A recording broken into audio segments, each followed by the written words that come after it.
వాడు నిన్ను కొట్టేలా చేసింది నేనే, తిట్టేలా చేసింది నేనే. వాడిలో వచ్చిన ప్రతి మార్పుకు నేనే కారణం. బావ చెప్పు. రే అభి, ఎక్కడున్నావురా? ఇక్కడే బావా, ఇంటి దగ్గర ఉన్నాను. ఈరోజు వాళ్ళది పెళ్లి దినమంట. అయితే ఇదేరా మనకు మంచి ఛాన్సు. ఇప్పటికే నా కొడుకు దృష్టిలో అనుమానం మొక్క అనేది నాటేస్తాను. ఇక్కడ నుంచి నడిపియాల్సింది నువ్వే. నువ్వు మొక్కనైతే నాటావు కదా బావా, దాన్ని నీళ్లు పోసి పెంచడం నా బాధ్యత. మా వాడు ఇంకా హాఫ్ అన్ అవర్లో ఇంటికి వస్తాడు.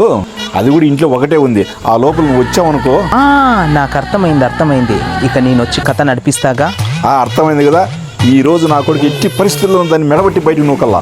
ఈ రోజు నుంచి తనకి మీ ఇంటికి రుణం తీరిపోయిందిలే బావా. ఇక నువ్వు ఆ సంగతి మర్చిపో, నేను చూసుకుంటాను కదా.